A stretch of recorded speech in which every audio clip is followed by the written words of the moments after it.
আসসালামু আলাইকুম প্রিয় ভিউয়ার্স, আশা করি সকলে ভালো আছেন। আজকে আবারও নতুন একটি টিউটোরিয়াল ভিডিও নিয়ে হাজির। তো ভিউয়ার্স, আজকে আমার ভিডিওর বিষয় ফ্যান কয়েলের 2 নম্বর পার্ট। তো 2 নম্বর পার্টে আপনাদেরকে শেখাবো যে ফ্যান কয়েলের স্লট থেকে যে পুরাতন কয়েলগুলো আছে সেটা কিভাবে খুলবেন সেটা আজকে ভিডিওতে দেখাবো।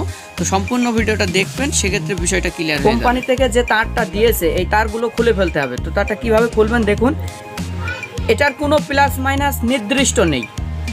অর্থাৎ যেরকম একটা জিনিসের নির্দিষ্ট থাকে প্লাস এবং মাইনাস, পজিটিভ নেগেটিভ, তো এটার কোনো নেগেটিভ পজিটিভ নির্দিষ্ট নেই।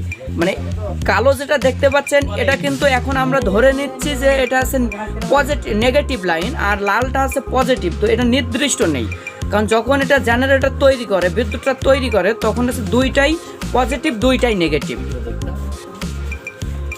তো প্রথমত আমরা এটা খুলে দেবো। কোম্পানি থেকে যে কেবলটা দিয়েছে এই কেবলটা রেখে দিবেন। যদি কেবলটা নতুন ভালো থাকে, নষ্ট না হয়ে যায়, সেক্ষেত্রে রেখে দিবেন, কারণ এই কেবলটা একটু ভালো কেবলই দেয় কোম্পানি থেকে।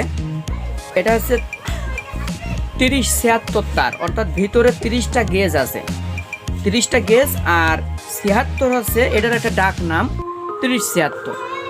তো ব্যাস দেখতে পাচ্ছেন কোম্পানি থেকে যে তারটা দিয়েছে এটা হচ্ছে 22 নম্বর গেজের তার। এটা হচ্ছে 22 নম্বর গেজের তার। তো এটা খুলে দিবেন। কোম্পানি থেকে যেই প্যাচই দিক এই প্যাচটাই দিবেন না, কারণ এটা হচ্ছে ভুল একটা ডায়াগ্রাম, ভুল নিয়মে কয়েলটা বাঁধাই করা। এই নিয়মে যদি আপনি বাঁধাই করেন সেক্ষেত্রে কোনো কাজ হবে না। এইভাবে দেখুন, আমি যেভাবে খুলছি এইভাবে খুলবেন।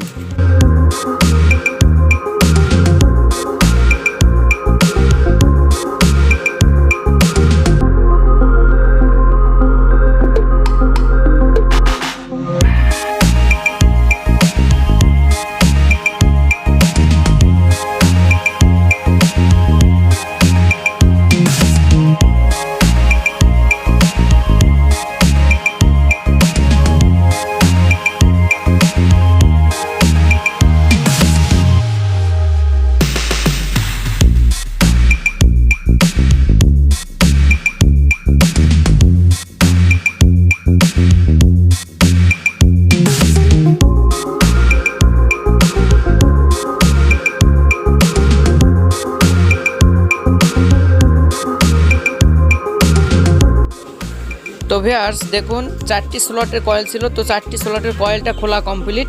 তো মোটামুটি আমি যেভাবে খুললাম এই সিস্টেমে আপনারা খুলে নেবেন, তাহলে পরে সেক্ষেত্রে স্লটের কোনো ক্ষতি হবে না। আপনারা যদি কাটার দিয়ে কাটতে চান সেক্ষেত্রে সমস্যা হতে পারে। তো না কেটে যেহেতু অল্প কয়েল এই সিস্টেমে খুলে নেবেন, সেক্ষেত্রে আপনাদের উপকার হবে।